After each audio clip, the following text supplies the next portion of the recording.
So, good morning. Share ko lang. Hindi ko siya nakuberan kagabi. So, nag-moist siya. Ayan.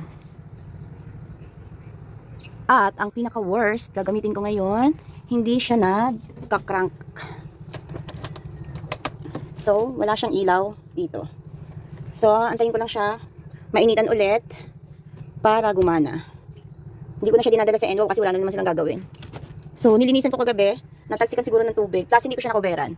Kaya nag-moist. Yun. So, talagang bawal siyang mababasa. Yan. Eto, kaya siya naglilit dahil dito sa mga tornilyong kaaalog nawawala na ng sealant. So, yan. Ganyan siya. Hindi ko na siya nakuberan kagabi. Ganyan na siya. Dapat, pa-check talaga yung mga tornilyo at palagyan ulit ng sealant.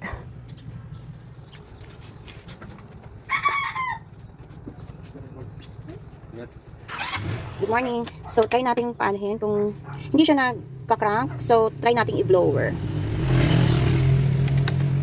So, try natin siyang i-blower. So, try natin siyang i-blower.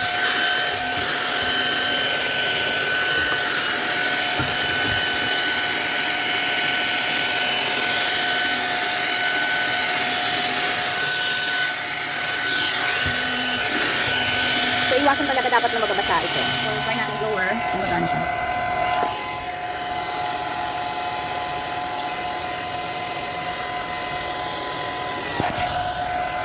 So, ito yung mga sakit ni EMC Golf Car. Usually, ito nagiging problema ko pag nababasa siya ng tubig. So, guys, after, and blower is better. So, guys, after namin ma-blower, ayan na siya. So, try natin din. So, close. So, close ko. Ay, ayaw naman na mag-close. Yun. So, crank up. Ayan, it's working. So, guys, nung wala siyang power, blower namin, tapos ayan na siya. Yun lang. Thank you.